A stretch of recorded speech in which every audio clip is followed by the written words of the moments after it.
Hello, welcome to my channel study classes. आज की इस नए वीडियो में क्लास 6 हमारी दुनिया का दूसरा अध्याय पृथ्वी एवं उसकी गतियाँ के महत्वपूर्ण नोट्स को हम लोग देखेंगे, जो बीपीएससी शिक्षक भर्ती के लिए काफ़ी ज़्यादा महत्वपूर्ण होगा। और एससीईआरटी बुक से ही बीपीएससी शिक्षक भर्ती में बहुत सारे प्रश्न पूछे गए थे, इसलिए यह सीरीज हमारे लिए काफ़ी ज़्यादा इम्पोर्टेंट होगा। इसलिए इसको वीडियो को शुरू से लेकर अंत तक देखने का प्रयास कीजिएगा। और यदि आप हमारे चैनल पर पहली बार विजिट किए हैं तो चैनल को सब्सक्राइब कर बेल आइकन को जो ऑन कर लीजिएगा, ताकि आने वाले वीडियो का नोटिफिकेशन आपको मिलता रहे। तो ये इसमें जितने भी फैक्ट हैं वो सभी फैक्ट को जो है मद्देनजर में रखते हुए एक छोटा सा नोट्स को तैयार मैंने किया है, जो बीपीएससी शिक्षक भर्ती के लिए काफ़ी ज़्यादा महत्वपूर्ण है। तो आइए बारी बारी से इसके जितने भी महत्वपूर्ण फैक्ट है उसको समझने का प्रयास करते हैं।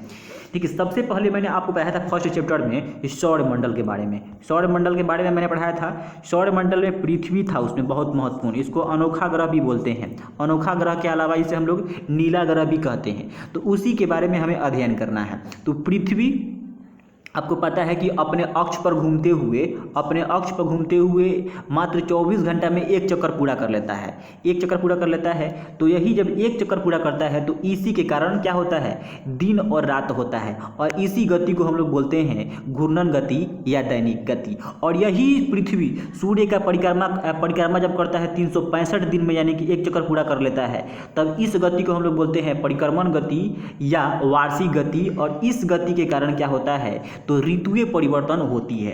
तो यही सब इसमें महत्वपूर्ण फैक्ट है, कब दिन और कब रात होता है, कब दिन बड़ा और कब छोटा होता है, इसी के बारे में टोटल जानकारी इस चैप्टर में दिया गया है। तो आइए बारी बारी से इसको पढ़ते हैं और समझते हैं, और नोट भी जरूर कीजिएगा। और नोट चाहिए तो हमारे टेलीग्राम चैनल पर आप जुड़ सकते हैं। अगला हमारा है कि घूर्णन गति या दैनिक गति फर्स्ट टॉपिक है। तो पृथ्वी को सूर्य का एक चक्कर पूरा करने में 24 घंटा का समय लगता है। पृथ्वी को जो है एक चक्कर पूरा करने में 24 घंटा का समय लगता है। पृथ्वी की इस गति को हम लोग बोलते हैं घूर्णन गति या दैनिक गति। क्या बोलते हैं, घूर्णन गति या दैनिक गति बोलते हैं। पृथ्वी की इस गति के कारण दिन और रात होता है। तो यहाँ से प्रश्न पूछेगा कि पृथ्वी के किस गति के कारण दिन और रात होता है, तो घूर्णन गति या दैनिक गति के कारण जो है पृथ्वी पर दिन और रात देखने को मिलता है। अब आपको एक सीधी सी यहाँ फैक्ट है कि जब किसी वस्तु पर प्रकाश पड़ता है तो क्या होता है, वो दिखाई पड़ता है, और जिस पर नहीं पड़ता है तो वो दिखाई नहीं पड़ता है। तो वही बात यहाँ समझाने का प्रयास किया है कि जब किसी वस्तु पर प्रकाश पड़ता है तो वह वस्तु स्पष्ट दिखाई देती है। ठीक उसी प्रकार पृथ्वी के जिस हिस्से पर प्रकाश पड़ता है वह हिस्सा दिखाई पड़ता है, वहाँ दिन होता है। और जहाँ प्रकाश नहीं पड़ता है वहाँ दिखाई नहीं पड़ता है, वहाँ रात होती है। तो ये तो मामूली से हमको पता भी है। जिस प्रकार ग्लोब घूमता है ठीक उसी प्रकार पृथ्वी भी घूमती है। जिस प्रकार ग्लोब घूमता है ठीक उसी प्रकार पृथ्वी भी घूमती है। ग्लोब पर उत्तरी ध्रुव को दक्षिणी ध्रुव से मिलाने वाली काल्पनिक रेखा अक्ष है। क्या है, ग्लोब को जो है उत्तरी ध्रुव से दक्षिणी ध्रुव मिलाता है, उसको मिलाने वाली एक काल्पनिक रेखा अक्ष कहलाता है। लेकिन वास्तव में पृथ्वी पर ऐसा नहीं है। आइए इसको समझते हैं। अगला हमारा तीर का निशान है कि पृथ्वी अपनी अक्ष पर घूम रही है। पृथ्वी अपने अक्ष पर घूम रही है, लेकिन पृथ्वी पर ग्लोब की तरह उत्तरी ध्रुव को मिलाने वाली कोई छड़ या रेखा नहीं है। दक्षिणी ध्रुव से मिलाने वाली कोई छड़ या रेखा नहीं है। ग्लोब पृथ्वी का एक नमूना है। तो यहाँ से पूछ सकता है कि ग्लोब जो है क्या है, तो ग्लोब जो है पृथ्वी का एक नमूना है। इसलिए ग्लोब अपने अक्ष पर सीधी खड़ी ना होकर एक ओर झुकी है, क्योंकि पृथ्वी अपने अक्ष पर 23.5 डिग्री झुका हुआ है। कितना झुका हुआ है, 23.5 डिग्री पृथ्वी अपने अक्ष पर झुकी हुई है। अगला हमारा है पृथ्वी का परिभ्रमण गति, या इसे हम लोग बोल सकते हैं वार्षिक गति भी बोल सकते हैं, या परिक्रमण गति बोल सकते हैं। देखिए, पृथ्वी अपने अक्ष पर घूमती हुई 365 दिन में धीरे धीरे खिसकते हुए सूर्य का एक चक्कर पूरा कर लेती है। और यही जब एक चक्कर पूरा कर लेती है तो इसको हम लोग बोलते हैं वार्षिक गति या परिभ्रमण गति बोलते हैं। अब देखिए, परिभ्रमण गति के कारण ही क्या होता है, ऋतु परिवर्तन हो सकता है। तो यहाँ से ऑब्जेक्टिव तैयार हो सकता है कि पृथ्वी के परिभ्रमण गति के कारण जो है क्या बदलता है, तो हमारा ऋतु बदलता है। ठीक, और ये कितने दिन में पूरा कर लेता है, तो 365 दिन में पूरा कर लेता है। पृथ्वी अपने अक्ष पर जो है कितने स्पीड से घूमता है, तो 1600 1610 किलोमीटर प्रति घंटा के स्पीड से जो है पृथ्वी अपने अक्ष पर घूमता है। इसको भी याद कर लेना है। अगला है कि आभासी गति, इसको समझने का प्रयास कीजिएगा। देखिए बहुत ज़्यादा इंपॉर्टेंट है। आकाश में सूर्य को देखकर ऐसा लगता है कि सूर्य पूरब से पश्चिम की ओर चल रहा है। सूर्य जो है पूरब से निकल रहा है और पश्चिम में जाकर डूब रहा है, लेकिन वास्तव में यह हमारी नज़रों का क्या है, भ्रम है। वास्तव में पृथ्वी गति कर रही होती है और सूर्य क्या होता है, स्थिर होता है। पृथ्वी पश्चिम से पूरब की ओर घूमती है। पृथ्वी जो है पश्चिम से पूरब की ओर घूमती है, इसलिए सूर्य पूरब से पश्चिम की ओर घूमता हुआ प्रतीत होता है। सूर्य की इस गति को हम लोग बोलते हैं क्या, आभासी गति। तो हमको हमेशा याद करना है कि पृथ्वी जो हमारा है पश्चिम से पूरब की ओर गति कर रही है, ना कि सूर्य जो है पूरब से पश्चिम की ओर आ रहा है। ठीक, तो यह हमारी नज़रों का भ्रम है। तो इस गति को हम लोग बोलते हैं आभासी गति। ठीक इसी प्रकार अगला टॉपिक हमारा है, जब पृथ्वी सूर्य के चारों ओर घूमती है तो एक बार इसका झुकाव सूर्य की ओर होता है और आधी परिक्रमा करने के बाद तीसरा बार इसका झुकाव सूर्य के विपरीत होता है। दूसरी और चौथी स्थिति में यह झुकाव ना तो सूर्य की ओर होता है और ना ही विपरीत होता है। तो आइए इसी स्थिति को हम समझते हैं चित्र के माध्यम से। तो जैसे कि यहाँ पे देख रहे हैं सूर्य हमारा बीच में है और पृथ्वी जो है, पृथ्वी को अलग अलग स्थिति में रखा गया है और कैसे दिन और रात बराबर हो जाते हैं, कहाँ पे गर्मियाँ अधिक पड़ती है, कहाँ पे गर्मियाँ अधिक नहीं पड़ती है, उसको हम समझ लेते हैं। तो यहाँ पे देखिए मार्च की स्थिति को सबसे पहले दिखा रहा है। तो यहाँ पे हमारा पृथ्वी है मार्च यानी कि 21 मार्च। तो 21 मार्च को क्या होता है, दिन और रात जो है हमेशा क्या होते हैं, बराबर होते हैं। अब देखिए आपको पता है कि हमारा देश भारत जो है उत्तरी गोलार्ध में है। किसमें है, उत्तरी गोलार्ध में है। तो हम लोग तो ऊपर है, तो सूर्य के प्रकाश यहाँ पे पड़ रहा है बहुत ज़्यादा। तो दक्षिणी गोलार्ध में उस समय क्या होगा, शरद की ऋतु होगा। मार्च में क्या होगा, शरद की ऋतु होगा। और हमारे यहाँ क्या चलेगा, बसंत चलेगा। बसंत चलेगा मार्च में। आप इसको समझ सकते हैं भाली भांति कब क्या आता है। ठीक इसी प्रकार चलते हैं, सूर्य का गति करते हुए पृथ्वी जो है अब यहाँ पहुँचता है, यहाँ पे है 21 जून। तो 21 जून की स्थिति को देखते हैं। तो 21 जून को स्थिति को समझने से पहले हम इसके टॉपिक को समझ लेते हैं आसानी से। अगला हमारा है देखिए कि परिक्रमण में सभी स्थितियों में अक्ष अपने समांतर रहता है। सभी स्थितियों में अपने अक्ष क्या होता है, समांतर रहता है। उत्तरी और दक्षिणी गोलार्ध में ऋतुएं एक दूसरे के विपरीत दिशा में होती है। ऋतुएं जो है एक दूसरे के विपरीत दिशा में होती है। 21 जून को जब पृथ्वी का उत्तरी गोलार्ध सूर्य के सामने होता है, 21 जून को जो है पृथ्वी का उत्तरी गोलार्ध जो है सूर्य के क्या होता है, सामने होता है। आप यहाँ पे देख सकते हैं सूर्य का क्या है, सामने है। ये सूर्य के सामने है ना उत्तरी गोलार्ध। तो 21 जून की स्थिति को समझा रहा है वहाँ पे। तो चित्र के माध्यम से स्पष्ट रूप से आप समझ सकते हैं। 21 जून को जब पृथ्वी का उत्तरी गोलार्ध सूर्य के सामने होता है, उस समय सूर्य की सीधी किरणें कर्क रेखा पर होता है। कहाँ पे होता है, कर्क रेखा पर पड़ती है। इस कारण उत्तरी गोलार्ध का अधिक हिस्सा प्रकाश में रहता है। उत्तरी गोलार्ध का अधिक हिस्सा क्या रहता है, प्रकाश में रहता है। इस कारण उत्तरी गोलार्ध में दिन लंबा और रातें छोटी होती है। क्या होती है, दिन लंबा और रातें छोटी होती है। अगला हमारा है कि उत्तरी ध्रुव पर सूर्य के प्रकाश लगातार 6 महीने तक पड़ता है। सूर्य के प्रकाश जो है लगातार जो है 6 महीने पर पड़ता है और जिससे 6 महीने लगातार यहाँ का होता है, दिन होता है। ठीक वैसा ही उसी समय दक्षिणी ध्रुव में अंधेरा होता है।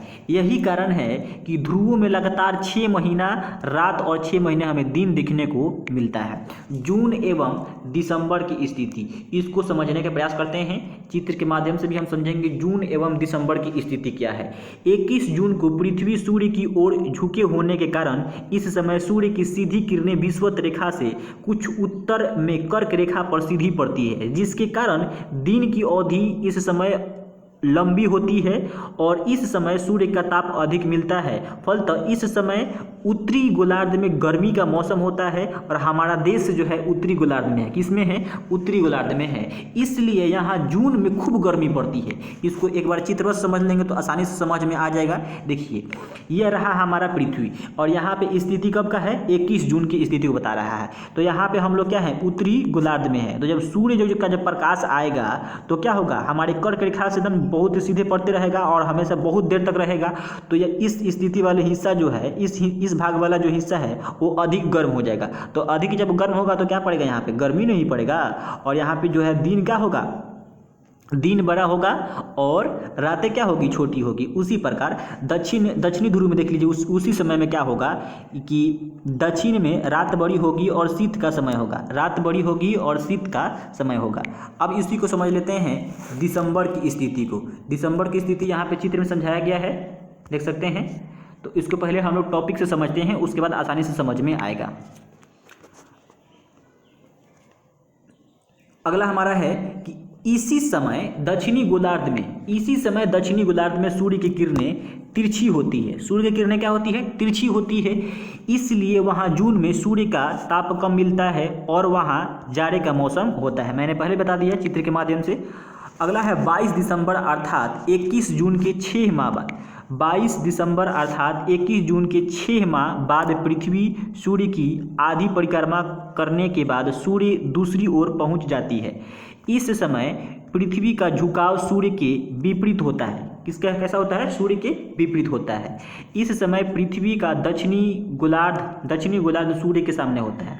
किसके सामने होता है, सूर्य का सामने होता है। सूर्य की किरणें मकर रेखा पर सीधी पड़ने लगती है। सूर्य की किरणें जो है मकर रेखा पर सीधी पड़ने लगती है, जिससे दक्षिणी गोलार्ध का अधिक हिस्सा प्रकाश में रहता है। दक्षिणी गोलार्ध का अधिक हिस्सा क्या रहता है, प्रकाश में रहता है। तो यहाँ पे 22 दिसंबर की स्थिति को बता रहा है, इसको हम समझ लेते हैं। तो इसको बता रहा है, तो यहाँ पे देखिए अब सूर्य के जब जो प्रकाश आएगा वो कहाँ पड़ेगा, यहाँ पे तिरछा पड़ेगा कि नहीं, उत्तरी गोलार्ध में तिरछा पड़ेगा। तो 22 दिसंबर यहाँ पर जब प्रकाश कम जाएगा तो यहाँ पे क्या होगा, जाड़े की स्थिति होगा। आपको पता भी है कि हमारा देश जो है उत्तरी गोलार्ध में है, और 22 दिसंबर वाली स्थिति में हम लोग क्या किस स्थिति में रहते हैं, तो शीत वाली स्थिति में रहते हैं। तो वही जो यहाँ पे है 22 दिसंबर की स्थिति को हम लोग समझ रहे हैं। और वही दक्षिणी गोलार्ध में देखेंगे तो यहाँ पे सूर्य की किरणें जो है क्या पड़ रहा है, सीधा पड़ रहा है, सीधा पड़ रहा है ना। तो इस स्थिति में जो है देखिए यहाँ पे दिन बड़ा होगा, यहाँ पे गर्मी का मौसम होगा। क्लियर।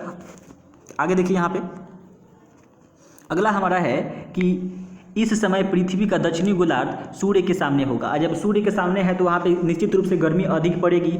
सूर्य की किरणें मकर रेखा पर सीधी पड़ने लगती है, जिससे दक्षिणी गोलार्ध का अधिक हिस्सा प्रकाश में रहता है। दक्षिणी गोलार्ध का अधिक हिस्सा क्या रहता है, प्रकाश में रहता है, और कम हिस्सा अंधेरा में रहता है। इसलिए इस समय दक्षिणी गोलार्ध में दिन लंबी और रातें छोटी होती है। दिन लंबी और रातें छोटी होती है। इस गोलार्ध में अधिक तापमान होने से गर्मी की ऋतु होती है। क्या होती है, गर्मी की ऋतु होती है, क्योंकि सूर्य का प्रकाश सीधा पड़ रहा था दक्षिणी गोलार्ध में। और वही उत्तरी गोलार्ध में देखें तो वहाँ पे क्या पड़ा, तिरछा पड़ रहा था, और तिरछा पड़ने की स्थिति में वहाँ पे जाड़े की स्थिति रहता है। तो आप समझ सकते हैं अपने देश से समझकर, क्योंकि हम लोग जानते हैं कि हम लोग दिसंबर में क्या होता है, बहुत ज़्यादा गर्मी पड़ता है और शीत का समय रहता है। ठीक इसके विपरीत चलते हैं अब। ठीक इसके विपरीत इस समय उत्तरी गोलार्ध में सूर्य की किरणें तिरछी पड़ती है, दिन भी छोटा होता है, और दिसंबर में यहाँ जाड़े की ऋतु होती है। आपको पता भी होगा दिसंबर में यहाँ पे जाड़े की ऋतु है। सितंबर और मार्च की स्थिति को समझते हैं। सितंबर और मार्च की स्थिति को समझते हैं। इस दिन पृथ्वी का झुकाव ना तो सूर्य की ओर होता है और ना ही विपरीत दिशा में होता है, जो है सितंबर और मार्च की स्थिति में। तो इस दिन जो है पृथ्वी का झुकाव ना तो सूर्य की ओर होता है और ना ही विपरीत दिशा में होता है। इसको देख लेते हैं चित्र के माध्यम से एक बार। तो यहाँ पे बोल रहा है कि ये हो गया आपका 23 दिसंबर और यहाँ पे हो गया आपका 21 मार्च। तो इस समय जो है पृथ्वी का झुकाव ना तो सूर्य की ओर है और ना ही किस ओर है आपका, यानी कि ध्रुवों पर इस पर लगातार प्रकाश पड़ेगा। तो इसको हम लोग समझ लेते हैं। ये रहा हमारा सितंबर और मार्च की स्थिति।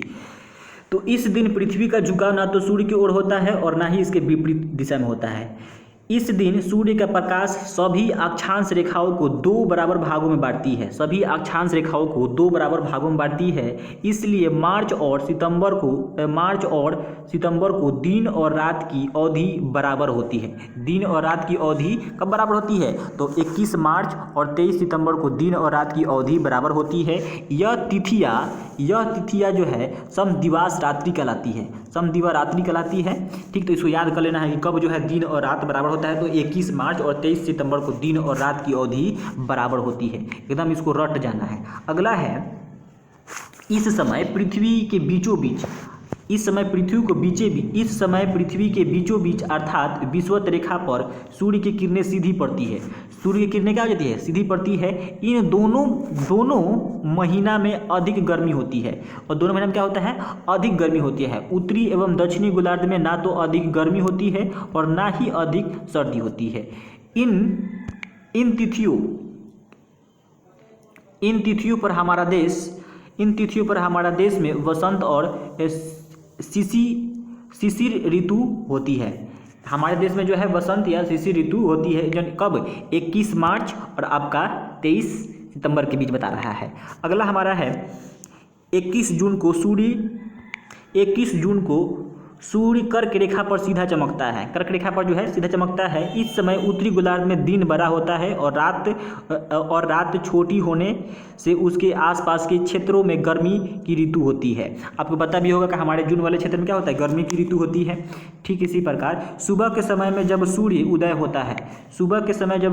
होता है तो पृथ्वी पर उसकी किरणें तिरछी पड़ती है। इस समय सूर्य की किरणें पृथ्वी के बड़े हिस्से पर फैल जाती है। इस कारण धूप हल्की होती है। क्या होती है? हल्की होती है। तिरछा पर तो हल्की होगा पूरा का पूरा, और गर्मी भी नहीं होती है। इस समय बनने वाली परछाई लंबी होती है, क्योंकि हम लोग दूर से किसी चीज़ को तिरछा मारते हैं टॉर्च से, तो क्या होता है? परछाई काफ़ी ज़्यादा बड़ा बनता है। और दोपहर में सूर्य की किरणें सीधी हो जाती है। दोपहर में जो है सूर्य की किरणें क्या हो जाती है? सीधी हो जाती है, जिससे परछाई छोटा हो जाता है और गर्मी भी कम हो जाती है। आपको पता होगा। अगला हमारा है कि उष्ण कटिबंध की पेटी। इससे भी प्रश्न पूछता है कि उष्ण कटिबंध की पेटी क्या है, इसको समझ लेते हैं। यदि पृथ्वी को उत्तर और दक्षिण दो बराबर हिस्सों में काटा जाए, यदि पृथ्वी को यहाँ पे जैसे मान लीजिए पृथ्वी को उत्तर हो गया या दक्षिण हो गया, दो बराबर हिस्सों में काटा जाए तो बीच के हिस्से में सूर्य की किरणें लगभग हमेशा सीधी पड़ेगी। तो यहाँ पे सूर्य की किरणें जो क्या है? हमेशा सीधी पड़ेगी। यहाँ सालों भर गर्मी पड़ती है। इस क्षेत्र को उष्ण कटिबंध पेटी कहते हैं। अगर हम मान लीजिए कि एक आलू ले रहे हैं, मान के चलते आलू लिए और इसको बीच हिस्से से हम काट दिए, तो यहाँ पे सूर्य के प्रकाश जो है हमेशा सीधा पड़ रहा है, तो यहाँ पे क्या होगा? सालों भर गर्मी पड़ेगा। तो इस स्थिति को हम लोग बोलते हैं, इस क्षेत्र को बोलते हैं उष्ण कटिबंधीय क्षेत्र, उष्ण कटिबंधीय की पेटी बोलते हैं। आइए इसको आसानी से चित्र के माध्यम से समझते हैं। अब देखिए यहाँ पे हमारा के पूरा एक सूर्य और पृथ्वी के चित्र को दिया गया है, और ये जो है हमारा पृथ्वी है। और यहाँ पे देखिए पृथ्वी के हम लोग दो भाग को काटे, यहाँ से जो मान लीजिए बीचों बीच काट दिया, तो ये हमारा क्या है? भूमध्य रेखा है।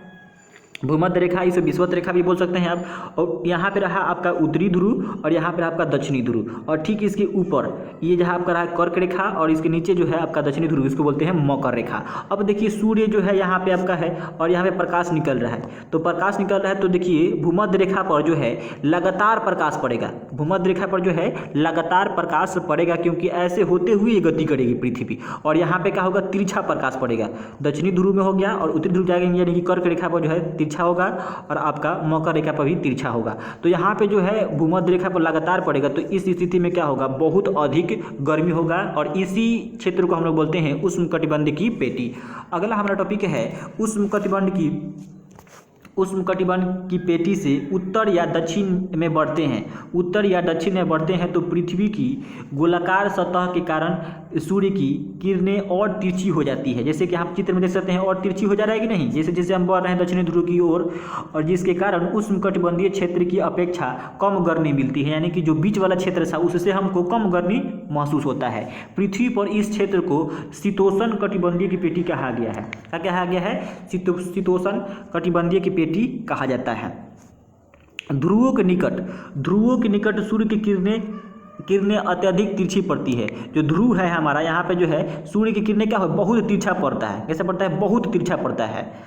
यही कारण है कि 6 महीने का दिन होने के बावजूद यहाँ किरणें वहाँ के धरातल एवं वातावरण को गर्म नहीं कर पाती है। इसीलिए अतः यहाँ वर्ष भर बर्फ जमी रहती है, और इस क्षेत्र को हम लोग शीत कटिबंधीय की पेटी कहते हैं। यानी कि इस क्षेत्र को हम लोग क्या बोलते हैं? शीत कटिबंधीय की पेटी बोलते हैं। यहाँ पे प्रकाश जो है लगातार नहीं जा रहा है, यानी कि एकदम तिरछा होते हुए जा रहा है, और जिसके कारण यहाँ के जो भी धरातल है वो ना तो जल्दी गर्म हो रहा है और ना ही वहाँ पे अधिक जो है हमें गर्मी के महसूस हो रहा है। इसी कारण से वहाँ पे हमेशा सालों भर क्या होता है? बर्फ जमा रहता है। अगला हमारा है अब इसको हम समझ सकते हैं एक बेहतरीन चित्र के माध्यम से। देखिए हमारा पृथ्वी जो है आपको पता है कि 23.5 डिग्री अपने अक्ष पर झुकी हुई है, और इसको देखिए ऐसे झुका के बनाया गया है चित्र में कि आसानी से समझ में आए। अब यहाँ पे मान लीजिए कि प्रकाश आ रहा है एकदम लगातार यहाँ से पड़ रहा है, तो ये रहा हमारा आपका कटिबंधीय क्षेत्र, क्योंकि यहाँ पे सीधे प्रकाश पड़ेगा हमेशा के लिए। और जैसे जैसे पृथ्वी हमारे इधर जाएंगे, जैसे कि आपका उठाते गए तो यहाँ पे जो पड़ेगा आपका उष्ण समशीतोष्ण कटिबंधीय क्षेत्र होगा। कब? जब कर्क रेखा पर जाएगा तब। और वही जो अब जाएगा आपका पूरा का पूरा उत्तरी ध्रुव चल लेते हैं, तो उत्तरी ध्रुव पर प्रकाश एकदम सीधे निकल जाएगा, यानी तिरछे होते हुए निकल जाएगा। तो इसी कारण से क्या होता है कि 6 महीना यहाँ पे दिन और 6 महीना यहाँ पे रात होता है। यहाँ पे प्रकाश जा ही नहीं रहे, जब प्रकाश नहीं जाए तो यहाँ पे गर्मी की स्थिति नहीं होगा, जब गर्मी की स्थिति नहीं होगा तो यहाँ पे होगा, बर्फ जमे रहेंगे। ठीक इसी प्रकार दक्षिणी गोलार्ध में भी वैसा सेम टू सेम ही देखने को मिलता है। अगला है कि पृथ्वी के झुकाव तथा अक्षीय एवं वार्षिक गति के प्रभाव से ही मौसम बदलते हैं। यानी कि जितने मैंने पढ़ा उसके छोटे छोटे फैक्ट को देख लेते हैं। तो पृथ्वी के झुकाव तथा अक्षीय एवं वार्षिक गति के प्रभाव से ही मौसम बदलते रहते हैं। मौसम क्या होता है? बदलते रहता है। समदिवारात्रि 21 मार्च और 23 मार्च को होता है। इसको याद कर लेना है कि समदिवारात्रि जो है कब होता है, तो 21 मार्च और आपका 23 सितंबर को होता है। सबसे बड़ा दिन कब होता है, तो 25 दिसंबर। सबसे बड़ा दिन जो है कब होता है, तो 25 दिसंबर होता है। पृथ्वी अपने अक्ष पर 23.5 डिग्री झुकी हुई है। पृथ्वी अपने अक्ष पर कितना झुका हुआ है, तो 23.5 डिग्री झुका हुआ है। शीतोष्ण कटिबंध में देखिए कम गर्मी लगता है। शीतोष्ण कटिबंध में क्या होता है, कम गर्मी लगता है। जहाँ सालों भर गर्मी लगती है उसे हम लोग बोलते हैं उष्ण कटिबंध। क्या बोलते हैं? उष्ण कटिबंध बोलते हैं। पृथ्वी का आकार चंद्रमा से बड़ा है। पृथ्वी का आकार जो है चंद्रमा से बड़ा है। चांद पर पहुंचने वाला प्रथम व्यक्ति नील आर्मस्ट्रांग था, जो कहाँ का था? अमेरिका का था।